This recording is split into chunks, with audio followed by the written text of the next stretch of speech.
पिछले भाग में आपने देखा कि कार्तिक मेडिकल कॉलेज में एडमिशन लेने के लिए जी तोड़ मेहनत और कोशिश करता है। साथ में उसके पिता ने भी अपनी सारी जमा पूंजी बेटे पर लगा दी थी।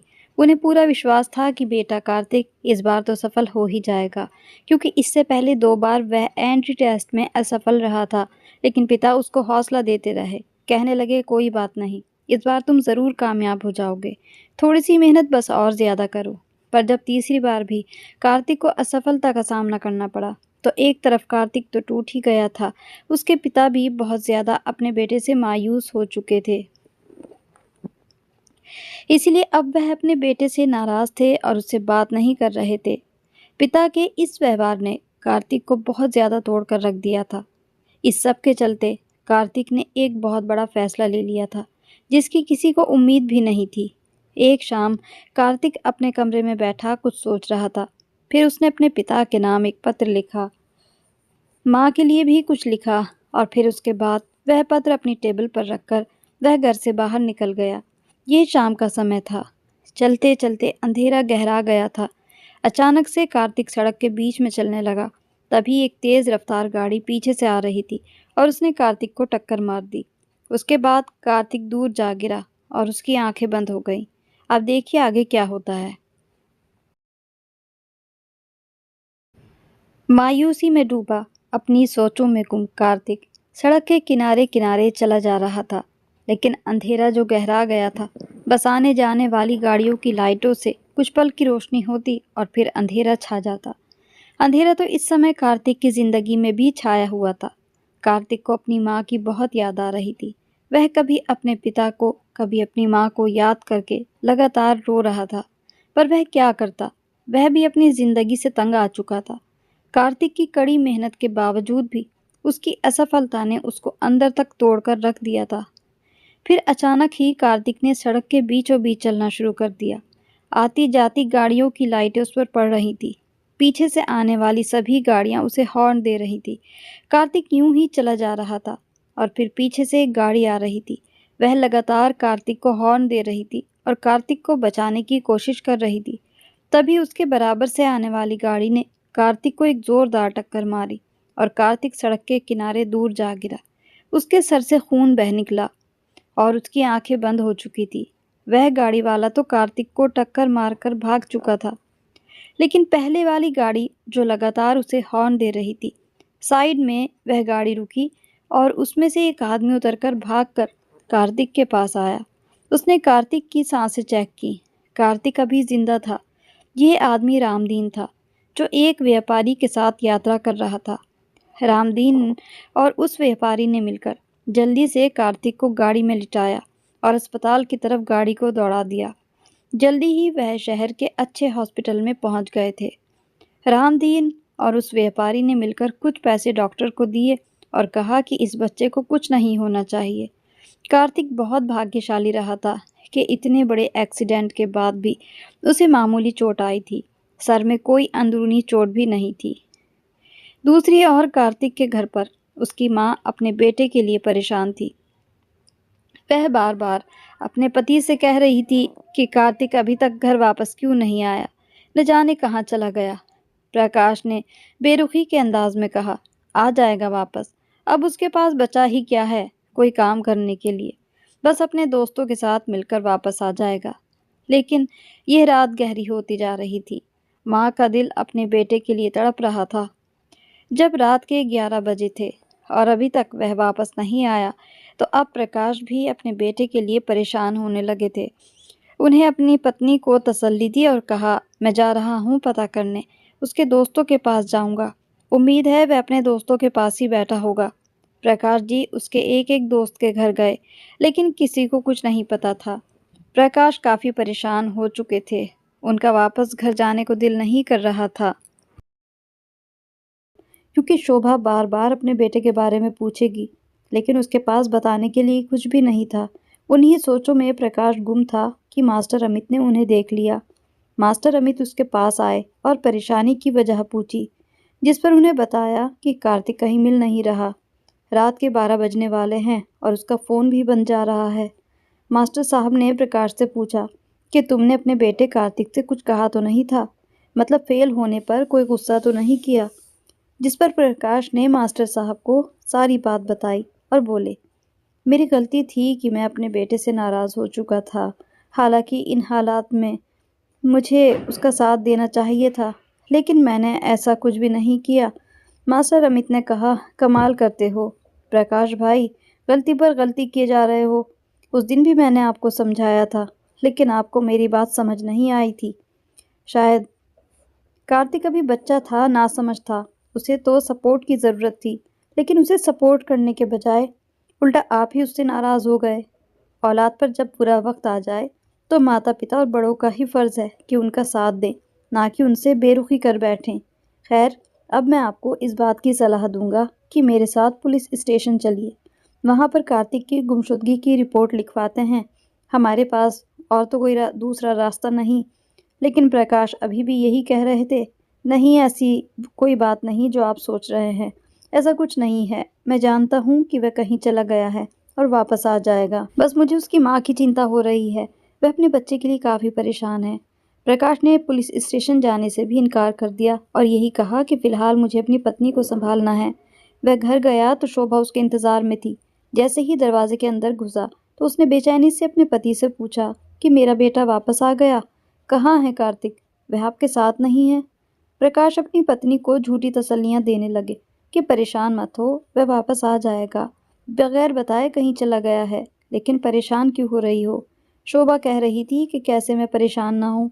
जिंदगी में पहली बार ऐसा हुआ है कि वह अपने घर में नहीं आया, और यह सब आपकी वजह से ही हुआ है। आपसे कहती थी मैं बार बार, आपको समझाती थी कि बेटे से इस तरह नाराज़ मत हो। आपकी खामोशी आपके मारने से ज़्यादा उसके लिए नुकसानदेह होगी। अगर आप उसे सज़ा दे देते तो वह उसे सह लेता, लेकिन आपकी खामोशी उसके लिए काफ़ी दर्दनाक और तकलीफ़ देने वाली साबित हुई। मैं आपको बार बार समझा रही थी, लेकिन आप मेरी बात नहीं सुन रहे थे। अगर मेरे बेटे के साथ ऐसा वैसा कुछ हो गया तो मैं आपको कभी माफ़ नहीं करूँगी। वह अपनी पत्नी से कह रहा था कि ऐसी बातें क्यों कर रही हो? मैं एक बार तुमसे कह चुका हूँ कि वह वापस आ जाएगा। कल तक सब्र कर लो, सुबह आ जाएगा। मैं इस बात का तुमसे वादा करता हूँ। मगर कल सुबह हुई, फिर दोपहर हुई, दोपहर के बाद शाम हो गई, लेकिन कार्तिक का कुछ पता न चला। और अब तो मास्टर अमित के कहने पर उसने पुलिस स्टेशन जाकर अपने बेटे की गुमशुदगी की रिपोर्ट भी लिखवा दी थी। माँ का तो अपने बेटे के गम में रो रो कर बुरा हाल था। वह कार्तिक के कमरे में गईं और उसके सामान को देखने लगीं। तभी उसकी टेबल पर रखी किताबें वह एक तरफ रखने लगी। जब उन्हें वह पत्र मिला, उन्होंने जल्दी से प्रकाश जी को आवाज़ लगाई और वह पत्र दिखाया। तो जल्दी से प्रकाश ने उनके हाथ से वह पत्र लिया और बेचैनी से पढ़ने लगे। उसमें यही लिखा था, पिताजी, मैंने अपनी तरफ से भरपूर कोशिश की, लेकिन फिर भी कामयाब नहीं हो सका। मेरी नीयत पर कभी शक मत कीजिएगा। मैं आपसे बहुत प्यार करता हूँ और करता रहूँगा, और आपका ये सपना पूरा करना चाहता था, लेकिन शायद मुझ में ही कोई कमी रह गई थी। ये ना हो सका। लेकिन आपका यूं चुप हो जाना, मुझसे ना बोलना मेरे लिए बहुत तकलीफ़ देने वाला था। मैं ये तकलीफ़ सहन नहीं कर सकता था। बस मुझे माफ़ कर देना और मेरी माँ का ख़याल रखिएगा, क्योंकि आपका बेटा आपको छोड़कर जा रहा है। प्रकाश जी सर पकड़कर ज़मीन में ही बैठते चले गए। यह एक कागज़ का टुकड़ा नहीं था, बल्कि एक खंजर था जो प्रकाश जी को काट रहा था, उन्हें तकलीफ़ दे रहा था। दूसरी ओर कार्तिक का अस्पताल में इलाज हो रहा था। रामदीन वैसे तो एक गरीब व्यक्ति था। उसका अपना मछलियों का व्यापार था, लेकिन अक्सर उसका बड़े बड़े व्यापारियों के साथ आना जाना लगा रहता था। ये कार्तिक की खुशकिस्मती थी कि उस दिन रामदीन ने उसे देख लिया था। फिर जल्दी से कार्तिक को करीब के एक अस्पताल में ले गया। कार्तिक का फौरन ही इलाज शुरू हो गया। उसकी हालत खतरे से बाहर थी, लेकिन रामदीन अभी उसके होश में आने का इंतज़ार कर रहा था, क्योंकि कार्तिक उसके लिए एक अजनबी था। उसने कार्तिक को पहले कभी नहीं देखा था। कार्तिक को जैसे ही होश आया तो रामदीन उसके पास आया। उसने कार्तिक से कहा कि तुम्हारी जान बच गई है बेटा, मुझे अपने बारे में बताओ, तुम कहाँ के रहने वाले हो और ये घटना कैसे हुई? कार्तिक ने उदास अंदाज में कहा, जो मैं चाहता था वैसा ना हो सका। बड़ी हिम्मत करके मैंने अपनी ज़िंदगी ख़त्म करने का फ़ैसला किया था, लेकिन शायद मौत भी मुझसे रूठ चुकी है। रामदीन ने जब यह सुना तो उसके पैरों तले ज़मीन निकल गई। उसकी आंखों में आंसू आ गए। उसने कार्तिक से सिर्फ इतना कहा, क्यों अपने माता पिता को जीते जी मारना चाहते थे? मुझे अपने घर का पता बताओ, किस इलाके के रहने वाले हो? कार्तिक ने हाथ जोड़कर रामदीन से कहा कि अंकल, मुझ पर एक एहसान कीजिए। फिलहाल मेरे माता पिता को मेरी जिंदगी की खबर ना देना। मैं ठीक होते ही यहाँ से चला जाऊंगा। ना मैं आपको अपना नाम बता सकता, ना ही अपने इलाके का। रामदीन ने कार्तिक से कहा कि ऊपर वाला नहीं चाहता था कि तुम हराम मौत मरो और अपने माता पिता के लिए ना खत्म होने वाला दुख छोड़कर जाओ। अस्पताल से छुट्टी मिलने पर रामदीन कार्तिक को अपने घर ले आया था। वहां उसकी पत्नी के सिवाय कोई नहीं था। उसके घर में एक सन्नाटा छाया हुआ था। रामदीन की पत्नी कमला ने कार्तिक की बहुत सेवा की और कार्तिक फिर से सेहतमंद हो गया। रामदीन और उसकी पत्नी को अपने लिए चिंतित देखकर कार्तिक ने रामदीन को अपनी सारी कहानी बताई, अपने इलाके का नाम भी बताया, लेकिन साथ साथ यह भी कहा कि फिलहाल मेरे माता पिता को, मेरे घर वालों को मेरे बारे में कुछ नहीं बताना। कार्तिक की जिद पर रामदीन ने कार्तिक के घर वालों को उसके बारे में कोई खबर न दी, लेकिन साथ ये भी कहा कि तुम कहीं नहीं जाओगे, तुम मेरे साथ मेरे घर में रहोगे। बेहतर तो यही है कि तुम वापस अपने घर चले जाओ, लेकिन मैं तुम्हें मजबूर नहीं करूँगा। आखिर मर्जी तुम्हारी ही है। कार्तिक लगभग 1 साल तक रामदीन के साथ ही रहा। रामदीन के अपनी कोई औलाद नहीं थी। वह दोनों पति पत्नी अकेले रहते थे। रामदीन बहुत पढ़ा लिखा इंसान था, लेकिन हालात की मार के आगे उसे खेती बाड़ी करनी पड़ी थी। दूसरी तरफ कार्तिक के पिता प्रकाश ने यही समझा कि मैं बड़ा बदनसीब पिता हूँ, जिसका बेटा उसे इस तरह दूर हो गया। कार्तिक की माँ अपने बेटे के गम में आधी पागल सी हो चुकी थी। वह किसी से कोई बात नहीं करती थी। उसकी याददाश्त भी लगभग खत्म हो चुकी थी, जबकि प्रकाश जी अभी बेटे के गम में बूढ़े हो चुके थे। इन हालात में उनकी बेटी पर बहुत बड़ी जिम्मेदारी थी। वह अपने माता पिता दोनों को संभाल रही थी, दोनों को अपने हाथ से खाना खिलाती और उनका ख्याल रखती, लेकिन साथ साथ अपने पिता से यही कहती थी कि मेरा दिल कहता है कि मेरा भाई जिंदा है। बेटी की यह बात सुनकर प्रकाश सिर्फ एक ठंडी आह भरते। वे यह समझते थे कि यह एक बहन का अपने भाई के लिए प्यार है, वरना इस बात की तो अब कोई उम्मीद ही नहीं बची थी कि कार्तिक का कुछ पता चले। रामदीन ने एक बार कार्तिक से कहा कि बेटा कार्तिक, मुझे पता चला है कि 2 महीने बाद फिर से डॉक्टरी के इम्तहान होने जा रहे हैं। अगर तुम चाहो तो अपनी किस्मत आजमा सकते हो। मैं तुम्हें यही कहूँगा कि एक बार अपनी किस्मत आजमाने में क्या जाता है। 3 साल तुमने इतनी पढ़ाई की है, इस बार पढ़ाई ना करो, बस थोड़ी बहुत तैयारी कर लो। अगर तुम्हारे नसीब में डॉक्टर बनना है तो इस बार तुम ज़रूर कामयाब होगे, देख लेना। और अगर नहीं भी हुए तो फिर उसके बाद तुम्हारी मर्जी, आगे तुम जो चाहे वह करना। लेकिन कार्तिक तो दिमागी तौर पर इस चीज़ के लिए बिल्कुल तैयार ही नहीं था। उसके मन में ये बात बैठ चुकी थी कि वह शायद कभी भी ये एंट्री एग्ज़ाम पास कर ही नहीं पाएगा। ये एंट्री एग्ज़ाम ही में है जिसने उसके पिता का प्यार उससे छीन लिया। लेकिन रामदीन ने उसे बहुत समझाया, उसका हौसला बढ़ाया और फिर रामदीन की ज़िद पर कार्तिक ने दोबारा से तैयारी शुरू की। लेकिन अब परेशानी ये थी कि कार्तिक के सारे डॉक्यूमेंट्स तो उसके घर पर ही थे।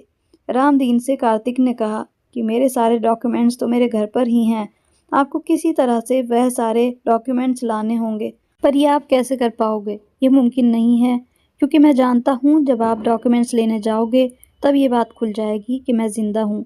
इस पर रामदीन ने कहा कि बेटा, परेशान होने वाली कोई बात नहीं। वह तुम्हारे माता पिता हैं। तुम अगर अभी उनसे नहीं मिलना चाहते तो ना मिलो, लेकिन कम से कम अपने माता पिता को इस दुख से तो रिहा करो। तुम्हारे पिता खुद को तुम्हारा गुनहगार समझते होंगे, और पिता का नहीं तो कम से कम अपनी माँ का तो ख्याल करो। उन्हें पता चलेगा कि तुम जिंदा हो तो वह भी जी उठेंगे। इस बात पर भी कार्तिक ने तो रामदीन से साफ शब्दों में अपने माता पिता को अपने बारे में कुछ भी बताने से मना कर दिया था। रामदीन ने कहा, चलो जैसी तुम्हारी मर्जी। अब तुम्हारे डॉक्यूमेंट्स लाने के लिए तो एक ही तरीका है। और उसने अपनी योजना कार्तिक को बताई। फिर रामदीन कार्तिक के गांव चला गया। प्रकाश जी के घर पर दस्तक दी तो उसकी बेटी बाहर आई। रामदीन ने यही कहा कि तुम्हारे पिता से मिलना चाहता हूँ। रामदीन एक पुलिस वाले के बेस में प्रकाश के घर पहुंचा था। उसकी बहन तो यही सोच रही थी कि शायद उसके भाई की कोई खबर मिली है। उसने जल्दी से अपने पिता को बताया कि बाहर कोई पुलिस वाला आया है जो आपसे मिलना चाहता है। प्रकाश की उम्मीद की एक किरण के साथ उठे और रामदीन से मिले। रामदीन प्रकाश जी से यही कह रहा था कि मुझे कार्तिक के सभी डॉक्यूमेंट्स चाहिए। प्रकाश जी कुछ समझ नहीं पाए, कहने लगे, वह किस लिए? पुलिस बने रामदीन ने कहा कि यह तो बड़े अफसर ही आपको बता पाएंगे। वह कुछ इंक्वायरी करना चाहते हैं। जिसके लिए कार्तिक के सभी डॉक्यूमेंट्स की ज़रूरत होगी। प्रकाश जी ने चुपचाप वह सारे डॉक्यूमेंट्स, जिसमें कार्तिक की सभी मार्कशीट और बाकी ज़रूरी कागज़, पुलिस बने रामदीन के हाथों में सौंप दिए और जल्दी ही कार्तिक के बारे में कुछ खबर देने को कहा। प्रकाश की ये हालत देखकर रामदीन का मन बहुत दुखी हुआ। उसने प्रकाश को ये ज़रूर कहा, धीरे धीरे सब ठीक हो जाएगा, बस आप हिम्मत न हारिएगा, एक दिन आपका बेटा आपसे मिलने ज़रूर आएगा। उसके बाद रामदीन सारे डॉक्यूमेंट्स लेकर कार्तिक के पास पहुंचा। इस बार कार्तिक के मन पर कोई बोझ नहीं था कि वह कामयाब होगा या नहीं। वह तो सिर्फ जैसे एक खेल खेल रहा था कि जीत या हार कोई फर्क नहीं पड़ता। उसके अपने तो उससे दूर हो ही चुके हैं, लेकिन इस बार भी रिजल्ट उसकी सोच से उलट आया था। वह कामयाब हो चुका था। रामदीन ने उसको एक पिता की तरह अपना फ़र्ज़ निभाया था। जितना पैसा उसकी पढ़ाई पर खर्च होना था, रामदीन ने बिना किसी हिचकिचाहट के खर्च करता चला गया था। कार्तिक भी रामदीन और कमला को बिल्कुल अपने माता पिता की तरह समझता था। कार्तिक एक बहुत समझदार लड़का था। वह भी समझ चुका था कि रामदीन और उसकी पत्नी कहीं न कहीं उसके अंदर अपने बेटे को देखते हैं। उसने खुद से ये वादा किया था कि आज मैं जो भी कुछ हूँ, रामदीन की वजह से हूँ। मैं कभी भी ज़िंदगी में इनका साथ नहीं छोड़ूंगा। हमेशा इन्हीं के साथ अपनी आने वाली ज़िंदगी गुजार लूँगा और उनके लिए एक अच्छा बेटा भी बनूंगा और एक बेटे के सारे फ़र्ज़ अदा करूंगा। रामदीन ने कार्तिक को लखनऊ के एक अच्छे मेडिकल कॉलेज में एडमिशन दिलवाया। इधर प्रकाश जी बेटे के इंतज़ार में बहुत ज़्यादा बीमार रहने लगे थे, लेकिन बेटी का भी साथ था, उसकी शादी भी करनी थी। मास्टर अमित ने प्रकाश को कहा कि आपको खुद को संभालना होगा। बेटे को तो आप खो चुके हैं, आपको इस बात पर सब्र कर लेना चाहिए, लेकिन कम से कम अपनी बेटी के बारे में तो सोचिए। मास्टर जी प्रकाश जी का बहुत ज़्यादा ध्यान रखते थे। उन्हें हर महीने प्रकाश जी के घर में राशन भी डलवाया था। एक अच्छे पड़ोसी और एक अच्छे दोस्त होने का भरपूर फ़र्ज़ निभाया था। मास्टर अमित का बेटा भी अभी तक डॉक्टर नहीं बन सका था। उसकी प्रैक्टिस जारी थी। इसी दौरान मास्टर अमित ने प्रकाश जी से उनकी बेटी का हाथ मांग लिया। जब प्रकाश जी ने यह सुना तो वह सिसक कर रो पड़े थे, जिस पर मास्टर जी ने उनको अपने सीने से लगाकर उन्हें बहुत सांत्वना दी थी। कहा कि मैं आपका भाई हूँ, आपको परेशान होने की ज़रा भी ज़रूरत नहीं है। प्रकाश जी की पत्नी तो बिल्कुल जिंदा लाश बन चुकी थी। उन्हें अपने बेटे के सिवाय कुछ भी याद नहीं था। हर समय कार्तिक को पुकारती रहती थी। मास्टर जी के कहने पर शादी 1 साल बाद होनी तय की गई थी। प्रकाश को अपनी जिम्मेदारी का एहसास था। उन्होंने खुद को संभाला और फिर से काम पर जाने लगे। बेटी की शादी की खातिर उन्हें खड़ा होना पड़ा था, लेकिन एक रात प्रकाश जी की तबीयत अचानक खराब हो गई। उनको दिल का दौरा पड़ा था और उन्हें शहर के अस्पताल ले जाया गया। उन्हें आईसीयू में भर्ती किया गया था और घर वालों को अभी उनसे मिलने नहीं दिया गया था। 2 दिन बाद उनकी हालत बेहतर हुई तो उनकी बेटी उनसे मिलने गई। प्रकाश की अभी तक बेहोशी की हालत में थे। तभी बाहर से एक डॉक्टर अंदर आया, जिसे देखकर प्रकाश जी की बेटी देखती ही रह गई। वह और कोई नहीं, उस अस्पताल का सबसे बड़ा डॉक्टर डॉक्टर कार्तिक था। अपने भाई को डॉक्टर बने देखकर खुशी के मारे कुछ बोल भी न पा रही थी। कार्तिक ने ध्यान नहीं दिया था और वह जैसे ही मरीज के पास पहुंचा, वह देखकर हक्का बक्का रह गया कि सामने उसके पिता प्रकाश बेहोशी की हालत में लेटे हुए हैं। उसके मुंह से एकदम से निकला, पिताजी। तो पीछे से उसे सिसकने की आवाज़ आई। ये उसकी बहन थी। कार्तिक की बहन दौड़कर अपने भाई के गले लग गई और दोनों भाई मिलकर खूब रोने लगे। इस समय प्रकाश को भी होश आ गया था। आंखें खुलते ही सामने अपने बेटे को देखकर वे बहुत ज़्यादा हैरान थे। उन्हें लग रहा था कि जैसे वे होश में आए ही नहीं और कोई सपना देख रहे हैं। आज अपने बेटे को डॉक्टर बने देखकर उसकी खुशी का कोई ठिकाना नहीं था। वह अपनी बीमारी भूल चुके थे। कार्तिक अपने पिता के पैरों में गिर गया और उनसे माफ़ी मांगने लगा। दोनों पिता और बेटे एक दूसरे से माफ़ी मांग रहे थे और प्रकाश की बेटी दोनों को मना कर रही थी कि माफ़ी ना मांगो, हमारे लिए ये बड़ी बात है कि हमारा भाई हमें वापस मिल गया। अब कार्तिक जल्दी से जल्दी अपनी माँ से मिलना चाहता था। घर जाकर अपनी माँ के पैरों में बैठ गया। अपने बेटे को सामने देखकर शोभा के होश वापस आ गए थे। बेटा माँ की गोद में सर रखे सिसक कर रो रहा था। कार्तिक को फिर से अपना अपना परिवार वापस मिल चुका था और परिवार को अपना खोया बेटा मिल गया था। और यह सारा कुछ रामदीन की वजह से ही संभव हुआ था। ठीक होकर घर आ जाने के बाद प्रकाश जी ने रामदीन के आगे हाथ जोड़ लिए थे कि उन्होंने कार्तिक की जान बचाई और उसको अपने पास संभाल कर रखा था। लेकिन कार्तिक अब डॉक्टर बन चुका था और उसकी ड्यूटी वैसे भी हॉस्पिटल में ही थी। लेकिन वह रामदीन के किए गए एहसान भूला नहीं था। इस चीज़ का हल कार्तिक ने ये निकाला था कि उसने अपने हॉस्पिटल के ही पास एक आलीशान घर खरीदा और उसमें अपने माता-पिता और रामदीन और उसकी पत्नी को भी अपने साथ उस घर में रखा। कुछ समय बाद अपनी बहन की धूमधाम से शादी की। इस कहानी से हम यही सीखते हैं कि सभी माता-पिता और बड़ों पर ये फ़र्ज़ है कि वह अपने बच्चों का हर परेशानी में साथ दें, उनको अकेला ना छोड़ें और ख़ासकर जब जब वह दिमागी तौर पर थक जाएँ, तो उनकी तकलीफ़ को समझें और उनका भरपूर हौसला बढ़ाएँ, ना कि उनसे नाराज़ हों। उनको प्यार से उनकी गलतियों का एहसास कराएँ और बच्चे भी अपने बड़ों की भावनाओं को समझें, उनका सम्मान करें, ना कि ये कि खुद को ज़्यादा अक्लमंद समझें। माँ-बाप का बर्ताव कितना भी कड़वा हो, लेकिन उनके मन हमेशा ही अपने बच्चों की चिंता में लगे रहते हैं, क्योंकि वे अपने बच्चों से प्यार करते हैं। अगर ऐसा हो जाए, तो ये ज़िंदगी हम सभी के लिए आसान और खुशियों से भरी होगी। तो ये थी हमारी आज की कहानी। कहानी अच्छी लगी हो तो इसको लाइक और शेयर करना ना भूलें और ऐसी ही कहानियों के साथ फिर मिलेंगे। तब तक के लिए goodbye and thanks for watching.